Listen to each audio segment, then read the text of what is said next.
la imputación de la autoría de la voladura del Nord Stream, hace 2 años, a Ucrania. ¿Qué te ha parecido esto que se ha publicado y también la forma en que se ha construido el relato de las cosas? Adelante, José Luis. Bueno, pues yo pienso que todo esto hay que verlo dentro de un contexto. Esta publicación se produce en un momento concreto y en una situación concreta, porque ya había informaciones relativas a la intervención de agentes ucranianos en relación con el tema del Nord Stream. Más allá de que tuvieran o no, que yo creo que sí, y que la historia que se ha contado es bastante fantasiosa en sí, pero más allá o no de que tuvieran o no el apoyo o la información o la cobertura de la CIA en la realización de la operación. Más allá de eso y más allá de que tal y como se han narrado las cosas parece más una especie de cuento de hadas, lo cierto es que el hecho de que salga esto ahora, en este momento y de esta manera, no es en modo alguno inocente. Ha producido también un movimiento en Alemania en relación con la imputación de las personas que puedan apertura de un procedimiento judicial en relación con todo esto, y se ha producido también hemos visto al presidente, al presidente del Partido por la Libertad de Holanda, Geert Wilders, del partido ultraderechista de holandés, manifestando que se debían tomar medidas en el caso de que esto haya sucedido, porque hay que tener presente que esto es algo que implica la activación o que debería implicar, si se viese desde un punto de vista puramente objetivo, la activación del artículo 5 de la OTAN, es decir, es una infraestructura básica, es una infraestructura estratégica de un país miembro de la OTAN, que es agredida por un país que no es miembro de la OTAN, que es Ucrania, y por lo tanto debería implicar la activación del artículo 5, que implica la defensa conjunta, y por lo tanto una actitud directa de enfrentamiento con Ucrania por parte de la OTAN. Y José Luis, perdona, que parece, también ha salido publicado que el ex canciller Scholz sabía que de este plan. También se ha contado esto, curiosamente, ¿verdad? Bueno, yo creo que básicamente hay que tener presente, hay que poner esto en el contexto. Entonces, este contexto es un contexto en el que lo que estamos viendo es una situación en la que el ejército ucraniano está exhausto. Se ha producido en los últimos meses un avance lento pero inexorable del ejército ruso en el Donbass y en la zona de Kharkov. Y por lo tanto lo que hemos visto en las últimas semanas es precisamente esa intervención en Kursk por parte del ejército ucraniano, que tiene pinta de ser un intento desesperado de tratar de desviar las tropas rusas en el frente del Donbass, de tratar de llevarlas a otras zonas del frente, de tratar de atraer la atención del ejército ruso.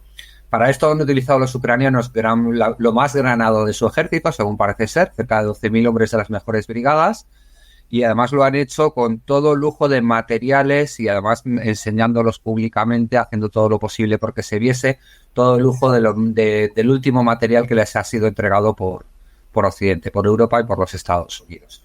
Yo creo que el objetivo de la intervención es hacer una maniobra de distracción respecto a las tropas rusas, hacer que se frene el avance en el Donbass, pero también a un más largo plazo, quizá desde una perspectiva más profunda, tratar de provocar una situación que genere una intervención directa, y una intervención directa me refiero con intervención directa de soldados, con tropas en el terreno, ya sea de la Unión Europea, ya sea de la OTAN, es decir, directamente. Esto se produciría tanto por una situación de una respuesta desmedida de Rusia en relación con la entrada en su propio territorio, o se produciría directamente por una situación de desbandada o desajuste directo del ejército ucraniano ante la respuesta rusa. El problema que han tenido los ucranianos básicamente a lo largo de esta semana también es, por un lado, que hemos visto que las tropas rusas no se han movido de donde estaban, han intervenido una serie de tropas de reserva en Kursk, pero el avance de las tropas rusas en el Donbass continúa. Además continúa y según parece que en las últimas horas incluso se ha acelerado.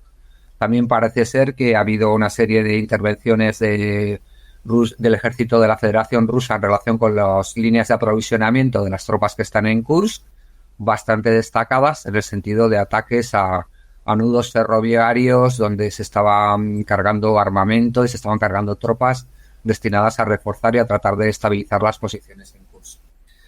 Bueno, todo esto lo que nos lleva es a plantearnos que muy probablemente ante este escenario en el que se trata de forzar a entrar en la guerra, pues por ejemplo, a Alemania y a los Estados Unidos, Alemania y los Estados Unidos responden en cierta manera indicando que no exageremos tanto la nota, por decirlo de alguna manera, que están dispuestos de alguna manera a dejar a la intemperie al gobierno de Zelensky. Y esto es una especie de pequeño toque de atención al gobierno de Zelensky, indicándole probablemente eso. Es decir, Alemania ha enganchado 3 trimestres seguidos de descenso de la producción industrial. Han descendido también las exportaciones del conjunto de la Unión Europea, las cuales la mayor parte son directamente de la industria alemana. Hay una situación de crisis económica clara en el norte de Europa, que quizá no la vemos tanto en España, pero la hay claramente en el norte de Europa. Hay una situación en la que meterse en esa guerra directa con Rusia podría ser tremendamente preocupante, delicado y además muy complicado desde el punto de vista operativo. Y por lo tanto yo creo que están empezando a estar todos un poco hartos de esta situación y quieren darle algún tipo de salida. Entonces el problema fundamental es que esta salida se puede producir a partir de noviembre con un gobierno norteamericano que todavía no se sabe cuál va a ser, y que por lo tanto, Zelensky o el Estado Mayor ucraniano están intentando, y lo vamos a ver cada vez más. Lo hemos visto en relación con esta incursión sobre Kursk, y lo hemos visto también en relación con la situación que se dio esta semana pasada en Zaporilla, en la central nuclear de Zaporilla.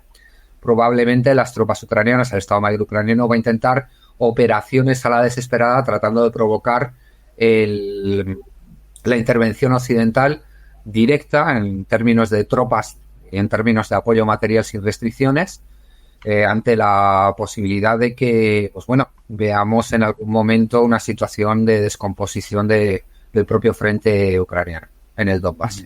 Lo primero, que he jubilado antes de tiempo a Scholz, perdón, por supuesto sigue siendo canciller, en fin. Pedro, el tema de, aparte, sí, me gustaría que comentaras qué te parece esto, porque cuando yo vi esta noticia y vi cómo exoneraban de responsabilidad a los Estados Unidos, incluso decían que habían intentado pararlo, pero que no habían podido pararlo, y que Zelensky también había intentado, cuando él le dijo a la CIA que había que pararlo, también lo había intentado parar, pero que ya no era posible. No sé, aparte de esa historia bastante estrambótica que a mí me resulta difícil de creer, no sé, a mí lo primero que se me ocurrió es decir, que esto parecía más bien como que estaban buscando una justificación de cara a la opinión pública, ¿no? Con toda esta historia, de cara ya pensando en el día después de la guerra, ¿no? Es lo que a mí se me ocurrió. No sé si lo compartirás o no. Y luego también otra pregunta que te quería hacer es si se sabe algo sobre el incidente de la central nuclear de Zaporilla. Sí, porque claro, aquí se han contado historias en los medios y en las redes más atlantistas, pues se han contado una historia que también suena muy rara, como de que se pusieron a quemar unos neumáticos ahí los rusos y que en realidad no había habido ningún ataque, pero que también resulta cuando menos bastante extraño, ¿no? Esa historia que se ha contado. Adelante. Bueno, en primer lugar, me preguntas por la cuestión de las informaciones que habéis estado comentando de la supuesta autoría ucraniana del atentado contra los gaseoductos. Bueno, vamos a ver. Esto procede de una noticia que procede de la Fiscalía alemana, donde dice que efectivamente habría indicios de participación de algún sujeto ucraniano, y que todo apuntaba a una acción encubierta del ejército ucraniano, de la Armada ucraniana.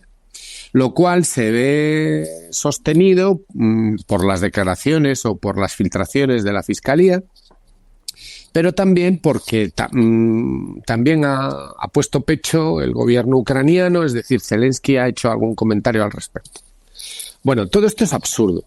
O sea, hay que decir que me parece completamente absurdo. Comparto. En primer lugar, lo que es absurdo es el tratamiento informativo que le ha dado la prensa en España y las televisiones, pero no solo en España, sino en todo el mundo occidental. A mí me parece muy bien que estén preocupados por la autoría de la voladura de los gaseoductos en el Báltico.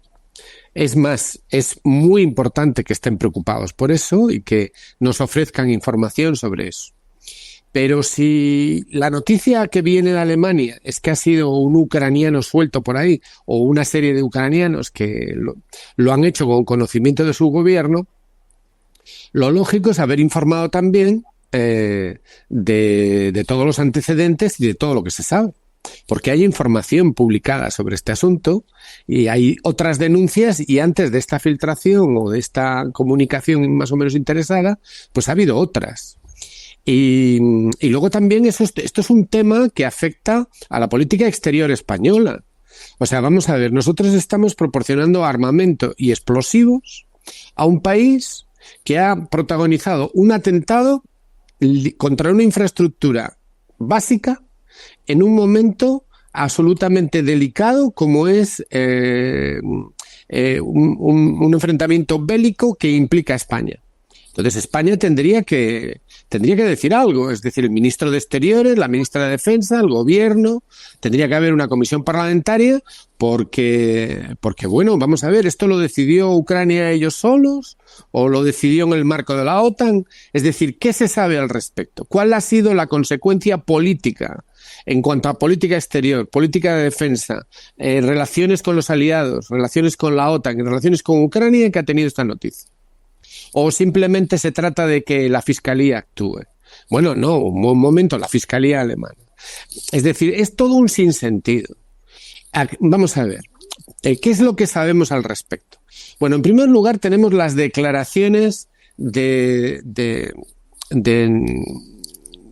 hace meses, es decir, antes de la voladura del gaseoducto. Altos cargos norteamericanos, entre ellos el consejero de Seguridad Nacional del gobierno Biden, ya había dicho que el tema del gaseoducto era un tema sensible. El propio Biden había, en los meses inmediatamente anteriores a la entrada rusa en Ucrania, había planteado que en el caso de producirse una intervención rusa en Ucrania, el gaseoducto tendría los días contados. Lo dijo directamente. Sí. Unos meses antes de la voladura del gaseoducto y de la entrada de Rusia en Ucrania, hubo unas maniobras OTAN en esa zona, con participación de las armadas de distintos países de la OTAN. Que se sepa, Ucrania no forma parte de la OTAN. Es decir, si hubiera habido una participación militar de la OTAN en esas maniobras navales concretamente, los rusos habrían protestado. Es decir, no hubo presencia de fuerzas navales ucranianas en esas maniobras, digamos. Por otra parte, es dudoso que Ucrania tenga las capacidades para hacer una voladura de incógnito, digamos, de esas características. Las fuerzas navales ucranianas están en el Mar Negro, tienen una capacidad limitada y no son precisamente de lo más tecnológico que hay dentro de las armadas europeas. Es decir, la voladura tuvo lugar en una zona que está enormemente monitorizada, en una zona en torno al paso, fue justo al paso por una isla danesa. Es una zona de los estrechos que cierran el Báltico con el Mar del Norte, y es una zona en la cual cualquier actuación de incógnito es muy difícil, porque eso está permanentemente controlado por suecos, daneses, alemanes y norteamericanos. Entonces, decir que hay un equipo independiente ucraniano, que es una nación que no tiene precisamente un gran nivel de especialistas navales en todo esto, bueno, pues es mucho afirmar, ¿no? Entonces, lo que sí sabemos perfectamente es que la coordinación interagencias norteamericanas estuvo tratando como un problema estratégico, formó parte de la agenda de problemas señalados como importantes, como estratégicos, por el gobierno Biden, en los meses anteriores a la escalada de tensión que dio origen a la intervención rusa. ¿Y por qué? Pues porque, bueno, ellos lo explicitaron, ellos dieron los motivos.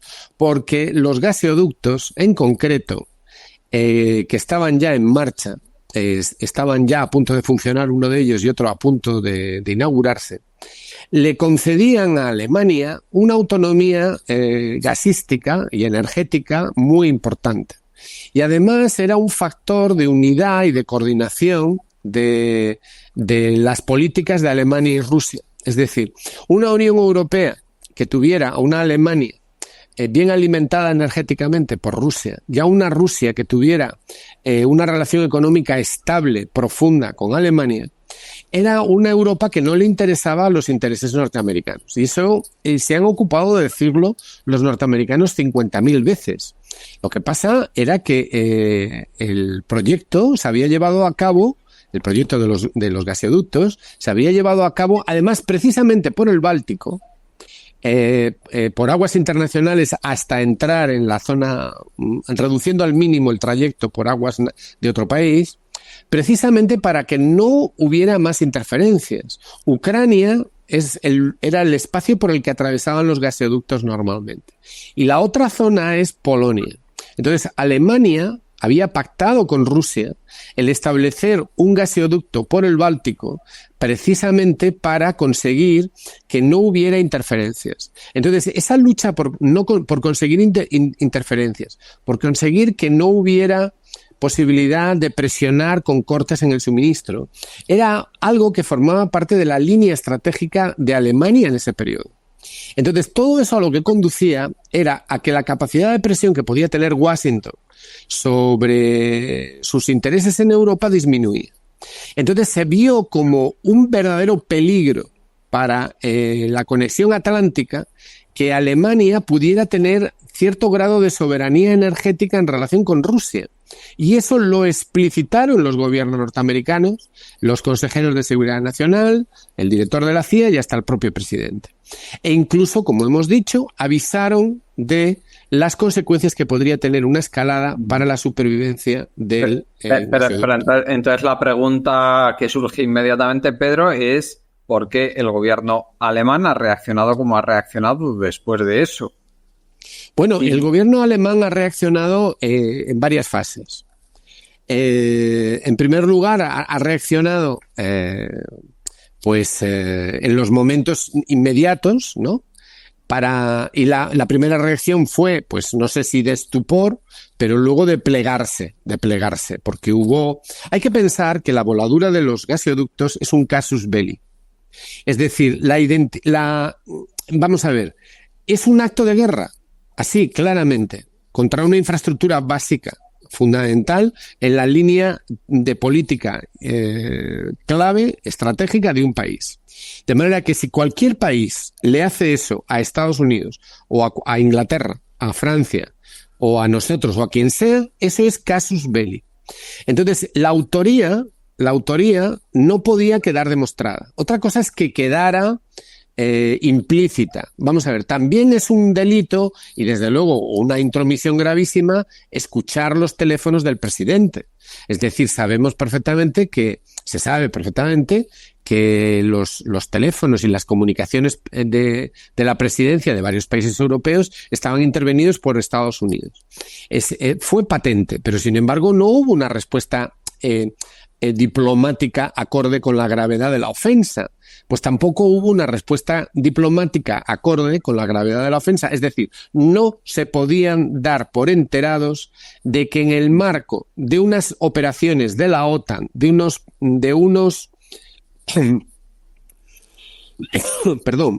maniobras de la OTAN unos meses antes, se habían colocado cargas de profundidad por parte de especialistas navales de la US Navy, que tienen base en Panamá, se habían colocado con el apoyo logístico de los noruegos y el silencio de los daneses.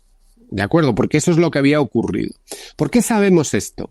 Pues sabemos esto porque ha habido, antes de las filtraciones que ha habido ahora de la actuación de la Fiscalía alemana, hubo también otras. Por ejemplo, en Estados Unidos. En Estados Unidos, sí. Claro, lo de Seymour Hersh.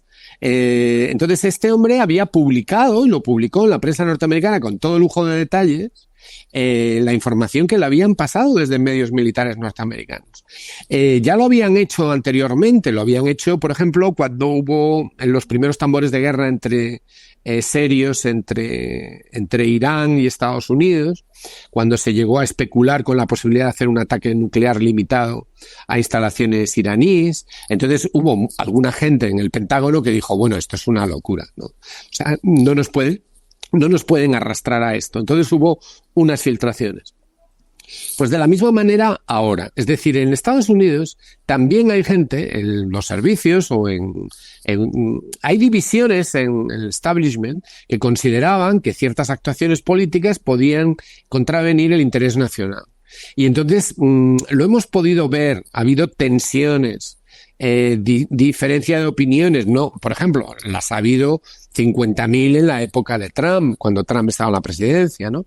Bueno, el hecho es que Seymour Hersh, el periodista, había publicado, y es alguien completamente respetado en Estados Unidos, pues tiene un prestigio enorme, no es alguien que esté en los aledaños del periodismo norteamericano, no, es un premio Pulitzer, es una persona muy respetada, ¿no? Sí, es decir, bueno, cuando esa información salió con todo lujo de detalles, nadie se dio por aludido, absolutamente nadie. Bueno, y entonces, le atacaron muchísimo en ciertos ámbitos. Bueno, claro, pero no le entrevistaron. ¿Le ha entrevistado la televisión española? ¿Le ha entrevistado el diario El País? ¿Le ha entrevistado el ABC? ¿Alguien le ha entrevistado? Ha salido entrevistado, porque en otros países europeos sí ha tenido entrevistas, pero aquí no. Entonces los hechos son que lo más probable, por las informaciones que tenemos, son, en primer lugar, que la filtración reciente de la supuesta autoría ucraniana es de ahora. Pero, es decir, los medios hacen eco de esto, pero no se hicieron eco de lo anterior, de los antecedentes. Es decir, nos han hurtado la discusión sobre los antecedentes. Nos han hurtado la opinión de los periodistas que habían trabajado en las primeras hipótesis. Nos han hurtado el debate entre nuestra clase dirigente y nuestra clase política, y se ha hurtado ese debate al Parlamento. Porque vamos a ver, si se confirma cualquiera de las dos hipótesis, si se confirma que es Estados Unidos quien ha volado, en el marco además encubierto de una acción OTAN, el gasoducto contra Alemania, la respuesta inmediata política es: ¿qué pintamos nosotros en eso? ¿Somos cómplices nosotros también como Estado de la agresión a Alemania? ¿O somos rehenes? ¿O qué somos exactamente, ¿no? Y si hubieran sido los ucranianos por su cuenta, que es lo que nos quieren dar a entender ahora, ¿qué hacemos nosotros apoyando militarmente y dando explosivos a gente que amenaza la seguridad energética del continente y que nos puede llevar a un escenario de guerra, que nos está llevando a un escenario de guerra? Es decir, esto cuestiona completamente la política exterior española, la política de defensa y la política hacia la OTAN. Pero, sin embargo, aquí no ha pasado nada. Aquí el problema es que en Alemania dicen que han sido los ucranianos, y entonces Zelensky, que está ya muy amortizado, dice que sí. ¿Qué pasa? Que hemos sido nosotros. Bueno, en fin, es una vergüenza.